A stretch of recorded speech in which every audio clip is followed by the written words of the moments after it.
What we've been talking about in terms of the subject of the parable of the sower, a lot of that parable has to do with growing. Some parts of it don't look like they have anything to do with growing other than just quick growth spurts. Like in the case of the stony ground we talked about last week, that's just a quick growth spurt that doesn't really lead to anything long term. God's not looking for quick growth spurts. He's not looking for a flash in the pan experience. He's not looking for a one-time momentary conversion. He's looking for a long-term transformation. A lot of Christendom, I usually use that word to be a little more gentle than some of the other terms we sometimes have used for some parts of Christendom. I didn't finish that sentence, but I'll come back to it. Christendom is a term that was used, especially in the Middle Ages, for that imperial state religious system. Christendom, D-O-M, like a kingdom. So it was a combination of the church and state. Now, that's not necessarily what I mean by it today.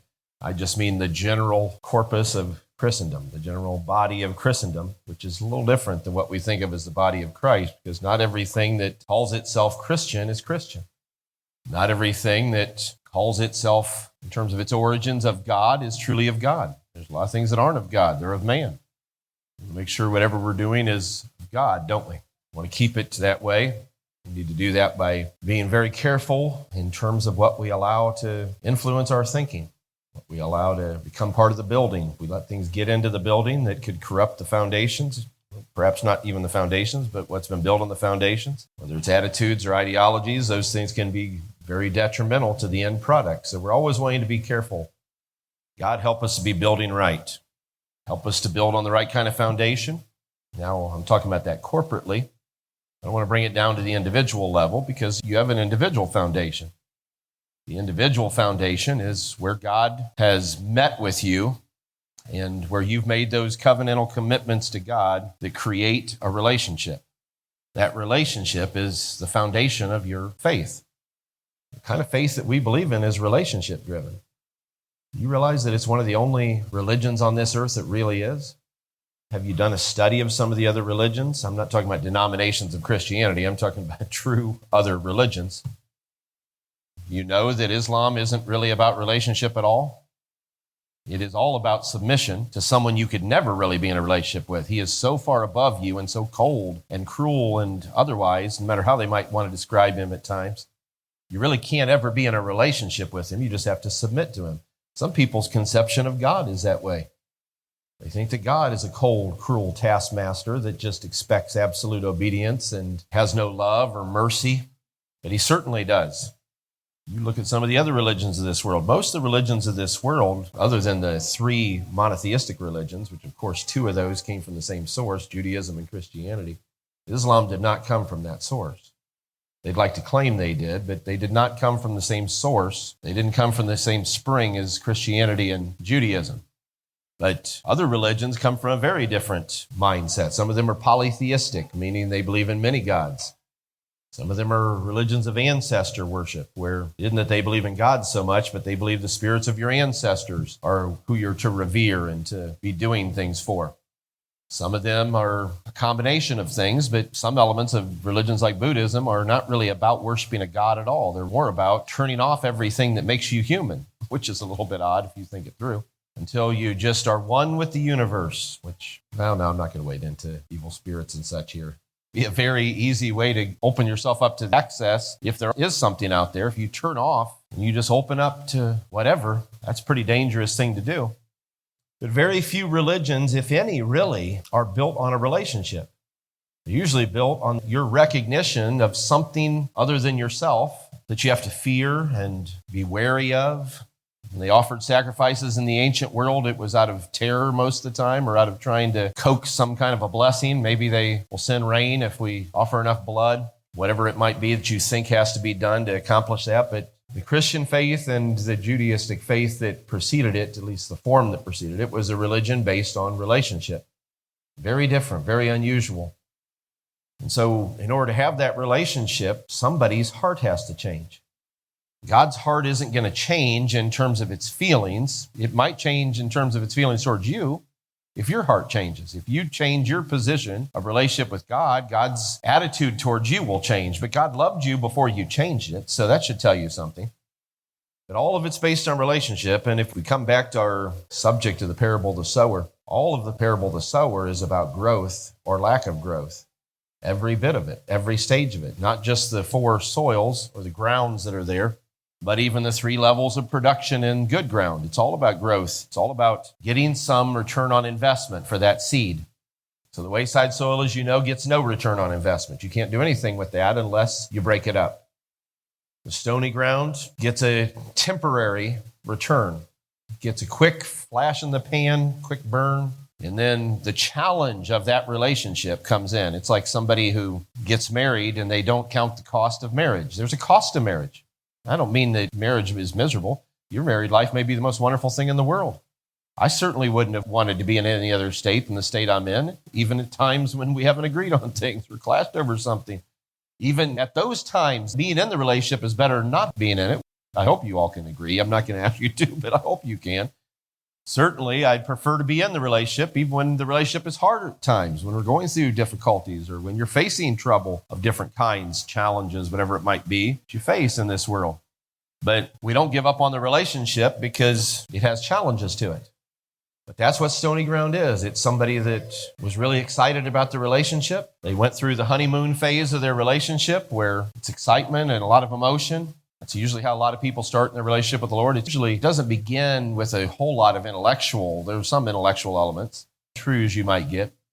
But most of the beginning of your relationship with the Lord is just like a relationship with another person.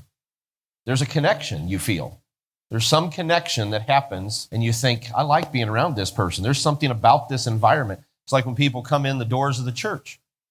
We hope when they come in here, they feel something that makes them want to keep coming back. There are literally thousands of places anybody could go, and they might. It depends on how deep we can get their roots. And we can't get their roots. I misworded that. We want to help them put the roots down. It depends on how deep they can put the roots down. Until someone really gets their roots down, they could be blown away by any wind that comes along, any wind of doctrine, any pressure, any condition. I'm talking about stony ground right now. Any kind of condition, because remember in the stony ground, maybe I'll read those little pieces again, but it's in 13th chapter of Matthew, the 4th chapter of Mark, 8th chapter of Luke. And Luke is where it adds the other one. It says tribulation and persecution in Matthew 13. In Luke, it adds temptation. Those are 3 somewhat different things. The tribulation is just any hardship, any distress, any negative things that are happening to you. Tribulation isn't the word we usually use for normal things we're going through, unless you're pretty poetic and you're like, my Lord, Brother Bear, I was enduring some tribulation today. Well, not usually how we say it. We just say I had a hard day or had a rough day or some other colorful, maybe not colorful, let's not use too colorful of expressions, but some other expression of negativity. Tribulation just means difficult things, stressful things. Persecution is a different thing. Persecution is something that's targeted. You could go out in the weather today, and you had to work all day out in the weather. I was in and out of it a little bit, but most of the time I was working in the house today. But Elijah, he doesn't even seem fazed by it. I'm afraid he's going to have a heat stroke. I told my wife, his face gets real red, but he won't come out. He's out there hitting the ball or running around, or he was even opening the door. Thank you, Elijah. I appreciate that. He was opening the door for people today. I told Andy, I said he'd be better off standing inside the church opening the door because it's hot out there, standing out there. But maybe you're out in the sun, you had to work all day. That may feel like tribulation to you because that was, well, maybe not for some of you brothers who like the heat. You come from Haiti, it's like, this is winter. He does. He likes 90-degree weather. As soon as you hit the high 80s, I'm ready to check out of the outside and inside. There's a lot of things you can consider tribulation, but persecution is, as I said, targeted. Most of the time when you see persecution in the Bible, if not all the time, it's related to religious persecution, meaning you're being persecuted for your faith. You're being persecuted because of your beliefs, because the stand you're taking, your morality, whatever it might be. It may not be driven by religious people, but it's because of your religious stand that you're being persecuted. Those are 2 very different powers that might be affecting you. Tribulation may not be anybody's fault. Persecution may be somebody else's fault. On some level, it may be your fault. You can get persecuted because we'll leave that alone. You get persecuted when you didn't need to be persecuted. There's other times you get persecuted because you have to be persecuted, because you had to take a stand for what's right, or you at least had to hold your integrity in the midst of a lot of pressure.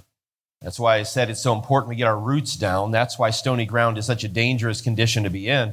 Wayside ground is impossible to deal with entirely. Something major. I'm not going to keep going back over them, but with wayside ground, you almost need an excavator to come in. You need something big to break that up. It's not just going to be some handwork. It's going to take some big machinery. The Word of God's going to have to come in like a big sledgehammer and break that up if someone's going to be reached that begins in that state. Stony ground is a little different. You need a lot more soil than what you've got. You don't have enough depth of soil, do you? You don't have a root in yourself is also another thing that's in there, isn't it? Those two things go in tandem because you cannot grow a deep root like you need if there's not enough soil. So a lack of a depth of soil is going to create a lack of roots because even if you wanted to grow deeper roots, there's nothing there for those roots to grow into. I mean, in terms of the soil, for those roots to expand in and grow and so on. And so somebody comes in and they don't have enough reasons to hold on. That's what it really comes down to. It's why I keep talking about, number one, I talk about going back to the Bible because of a number of things, but I keep on saying we need to know why. Not in a challenging way, like, sometimes kids get in that little phase where they're not doing it for information at some point, they're doing it to be smart aleck, and it's like, why? Because I said so, why? Kind of like in our era, maybe it reaches back to Brother Moore's, it certainly was my era, I know you are, but what am I? You ever played that on anybody? And it doesn't ever end. They're like, you're stupid. And like, I know you are, but what am I? Oh, my Lord. It just keeps going. There's no end to that because you always answer with the same answer. I don't mean why in a smart aleck way. I don't mean why in a challenging way. Like you're telling me I need to be a good man. Why? That's not what I mean. Why is important because it's a motivator. Because once you really know why, I don't mean this in a condescending way, but I don't have to stand over you and make sure you're doing it. Once you understand the why, you'll want to do it. It's hard to give people the why, though, because sometimes you have it and you know it's true, but that doesn't mean they'll accept it. So sometimes you think, well, this is just obvious. Once you get it, once you see it, of course you should do such and such. But people have to see it for themselves. And that's the challenge of that stony ground is you got an individual who doesn't have enough depth. Something has to come along to help that progress or they'll never get out of that state because they can never get their roots deep enough. And as I said a minute ago, some wind of doctrine will come along, some great pressure, some tidal wave will get created in the sea of mankind that comes crashing against the shore of their life and it'll just wash them out and they'll be carried away somewhere. The trial of your faith, Brother Moore said. The only way you're going to stand through things like that is to get your roots deep enough. And the only way you're going to get your roots deep enough is if there's soil and underneath there is the right foundation. It said stony ground, and if you look at the language, this is almost certainly what it actually means, is not quite what we see in Isaiah, where I gave you that scripture, where there's stones sprinkled all over the ground. God took out the stones.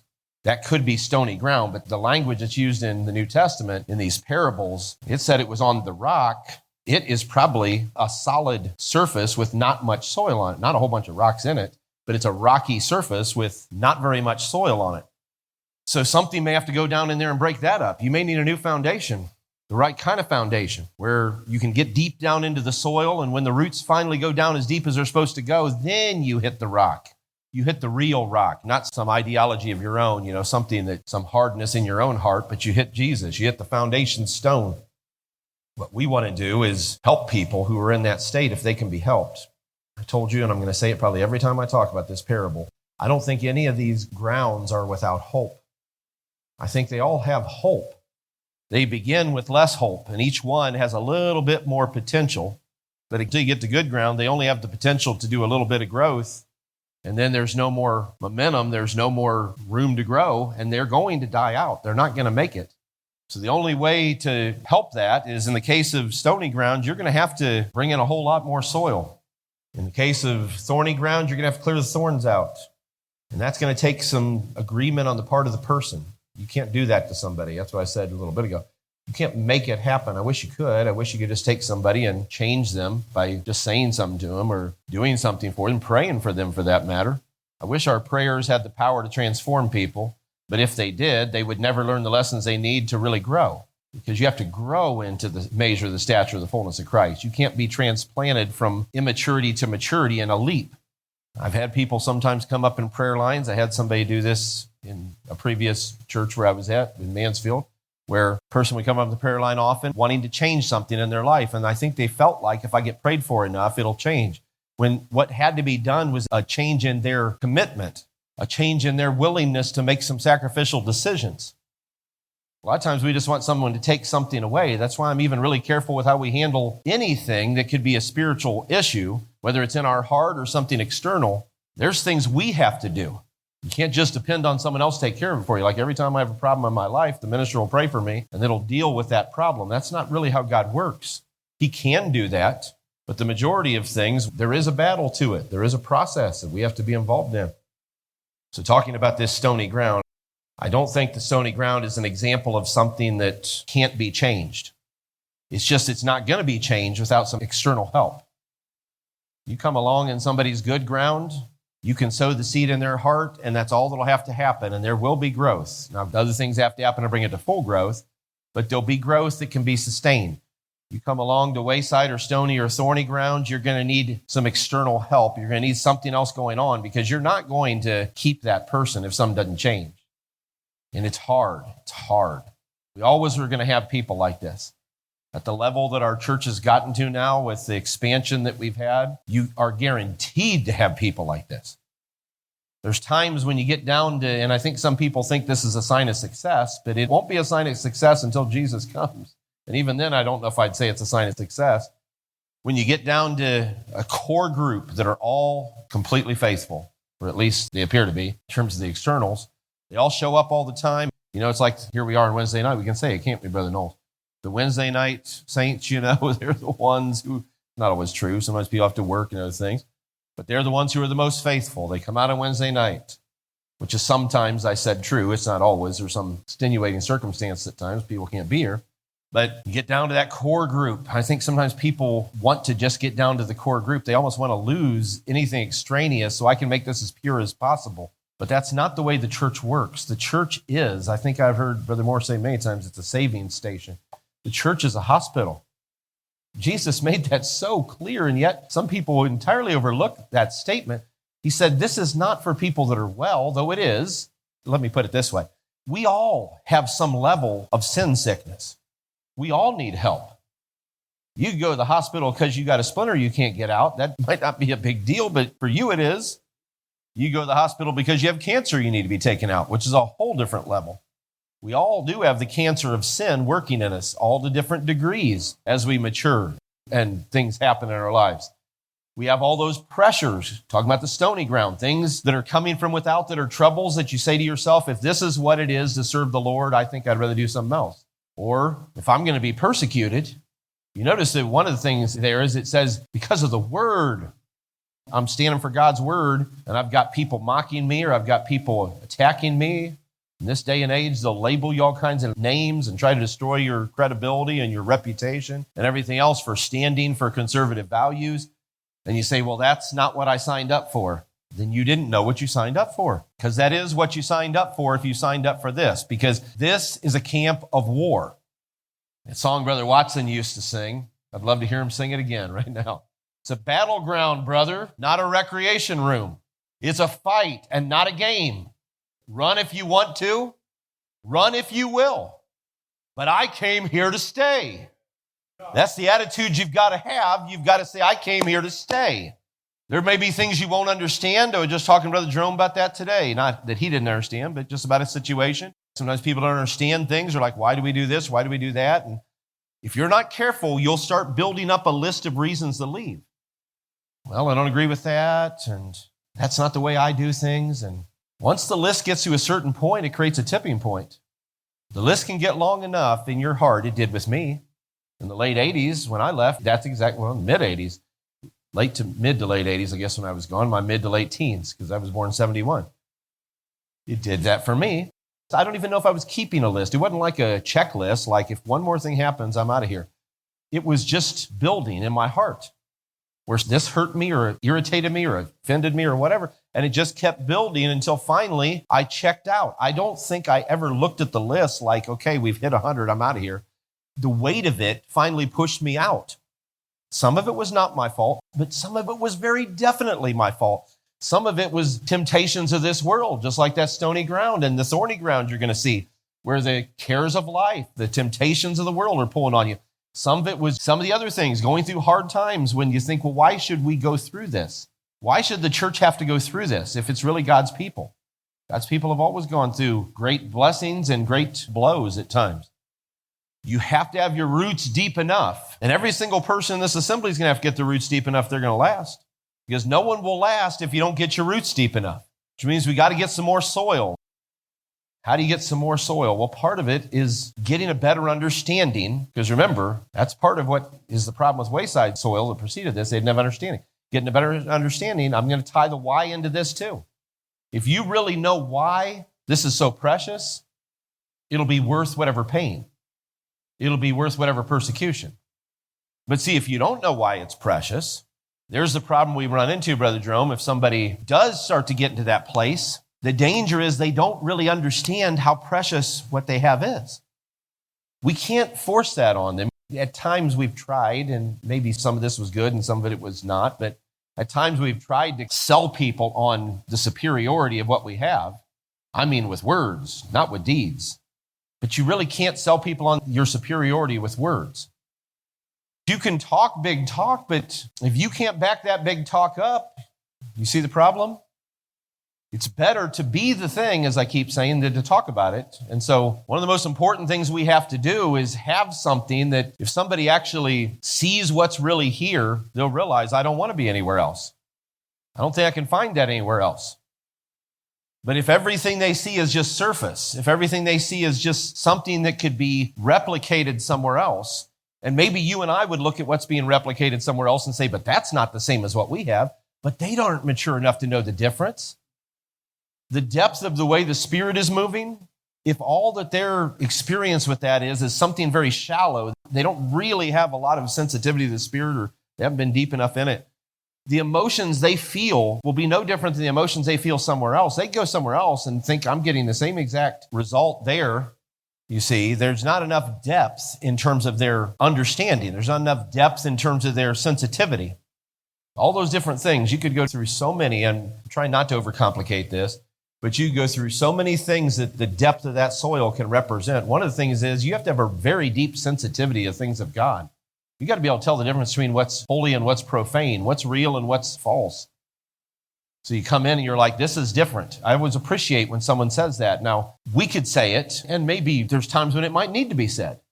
But that isn't where the greatest testimony is if I get up and say, this is different and you should be feeling it when you come in here. The greatest testimony is when somebody comes in and says, this is different. There's something I see and feel here that's just different. And the more you recognize those things, the more you get that, the more depth there becomes in terms of what God can do. Your roots will be able to go down deeper. It's because you're recognizing why I should be here, why I should be serving the Lord, why I need to make the choices that I might make that might cost me something. Your choices in your relationship with the Lord are going to cost you something. But they also are the purchase price of something that is priceless. It's worth anything that you might give for it. It's worth whatever path you have to trod to get there. It's worth whatever process you have to go through, whatever you might have to endure, the tribulation, even persecution, and resisting temptation in the sense that if you want to use it in the way that word's usually used, in the sense of something you really want that you can't have, maybe you shouldn't have. Some people want things they're not ready for. Some people want things they're never going to be ready for because it's not something that's good for you, it's something that's unhealthy. I had this happen quite a bit when we first started to work with people overseas. There was a lot of desire for promotion and backing and other things that you have to earn. There is a measure of processing that a person has to go through to prove that they should have a level of authority among God's people and that you can put your hand on them. He said, put your hand suddenly upon no man. Do not be a partaker of other men's sins. Some ways you put your hand suddenly on somebody is backing them when you should be stepping back. Some people you can't back until you know that that's right to back them. And so you step back. You say, hold on. Now, you don't have to do it in some offensive way, like you're giving them a dirty look or some bitter look on your face the whole time they're talking or whatever. But you wait on the Lord. You wait to see, is this of God or is this not of God? What's the motives behind this? I'm dealing with a whole bunch of different things, so forgive me. It may not be relative to what our subject is. I had a quote here of Spurgeon where he said, I want you to clearly understand that the fault didn't lie in the suddenness, talking about stony ground, of their supposed conversion. Many sudden conversions have been among the best that have ever happened. The problem wasn't their sudden growth, but their lack of depth. See, when you're talking about not enough deepness of earth, you're talking about not enough room in the heart for God to work. Think about that. There's a couple things that could cause that to be true. You could literally have such a shriveled heart, there's not enough room for God to work in there. But you could also have a heart, and this is usually the case, it's so full of other things there's no room for God to work. There's no room for the roots of the relationship God wants to have with you to grow because your heart's so full of other things. That's where the thorny ground comes in, because those thorns are choking out all the room for God's work to grow in your life. And the same thing's true on the stony ground. It's like another side of the same coin almost, because there's not enough space in the soil for the roots to go down and for anything to be produced in the way that it ought to be. So how do you get deeper soil? This isn't natural soil. We can't come in here with a wheelbarrow. Wouldn't that be nice if it was that simple? Come in here with a wheelbarrow and we dump a bunch of soil on you and suddenly you're spiritually productive. No, it wouldn't work like that. How do you get more productive ground? Work the ground. We talked about that when we talked about wayside. So break up the fallow ground. If the ground can't produce anything, the first step is break it up. We probably already talked about it, but Jesus actually went through a couple examples of that when he was talking about that fig tree, didn't he? And he said it's not producing like it should. So he said, I'm going to dig around it. I'm going to dung it. There's some things I'm going to do. Maybe prune it back. See if I can do something to get some life out of this. He even told you how long he was going to do it for. If that didn't make it clear who he was talking about, he literally said the length of his ministry. He was literally talking about the length of his ministry is how long he's going to keep trying to work on this thing. And it still didn't accomplish what he was looking for to produce the fruit that he wanted. But there's ways that you can do that. So work the ground, remove things. Dung it, yeah, put some manure in there. Bring some more good soil in. Water it. How do we apply all that spiritually? Maybe we won't go too much depth on the manure part of it, but you might need it, believe me. But how do we apply that spiritually? What would you have to do in a person's life for those things to happen? Well, the person, first of all, has to be willing. You can't do that to them. That's what I said earlier. You can't force changes. God can. And God can use us to be a part of doing that. There could be a message where you preach a message and maybe somebody is hardened, but something in that message, and I don't mean because it's calling them out, maybe it was, but I mean because something in that sharp two-edged sword, that blade of the Spirit, the Word of God, slipped into one of the cracks and got a hold of them, and it broke something open. And now all of a sudden, you've got the opportunity to work with somebody who maybe was hardened up to that point. Maybe they weren't receptive at all. But that isn't something we can do on our own. God has to be behind that. So there's breaking up the ground, like Brother Kirsch said. Sometimes you just have to bring in a load of topsoil. You just have to bring in enough topsoil that there's something there for the roots to be able to take hold of. You have to raise the level of the ground, don't you? Which you can make all kinds of spiritual applications out of that. I'm talking about in the natural right now. How do you do that in the spiritual? Give them better understanding. That's why I was using the term why, Brother Shex, because I really do believe most things begin with that. Sometimes you might say, without getting overcomplicated, it begins with the what, and then there's the why or whatever. But most things, it's going to come down to that, because somebody comes to our church and they don't have a whole lot of depth. And that's going to be true of almost anybody who just comes in out of the world, or maybe comes from another church where they don't have, and I don't mean this in a critical spirit, but they just don't have some of the things God's given us. They're not used to that, or they haven't been exposed to that, or whatever else. And they come in, how do we get it to them? Well, some things are by observation. Some things they come in and they see things. It's why it's so absolutely critical that we be genuine and that we really guard our spirits. Because it's guaranteed that you're going to run into somebody in church with a bad spirit. In fact, you may be the person once in a while. You might run into your own self or into the wall with it. You know, I've had people actually tell me at different times, that's just my personality. I've had ministers tell me that. I know you know some of them in the past. They literally said, that's just my personality. That's who I am. And I thought, well, that's pretty rough because you're pretty abrasive and that's not the Spirit of Christ. That spirit you're exhibiting. And the problem with that is that can create a dichotomy between what we're trying to present in terms of what we should be trying to present and what we actually present. So somebody comes in and they're like, well, these people aren't what I thought they were. I saw that person lose their temper. My point in saying all that is we've got a pretty heavy responsibility to raise this up to a higher level. And it must be on a high level in every aspect, internally and externally, all right? So I'm not talking about any change in that area. But where it has the most true impact is internally, because you can have a very high level externally, and then once somebody scratches the surface and sees what's on the inside, you just lost them. And all your external righteousness meant nothing, because they just saw what's underneath that cloak, which means as important as external righteousness and holiness are, they're critically important. There's something more important. It's really the same on the inside. Whatever you are on the outside is what you are on the inside.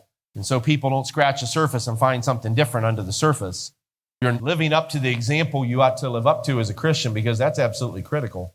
Because nobody's going to want what you have if they don't think it's doing much for you. If they think your spirit isn't any better than theirs, your attitude isn't any better than theirs. So, of course, we've got a very heavy responsibility to live up to a higher standard in every sense of that expression, because nobody's going to want to have what we have if they don't realize there's something real here that's life-changing. They've got to recognize there's something precious here. That's really the heart of what I've been trying to touch on.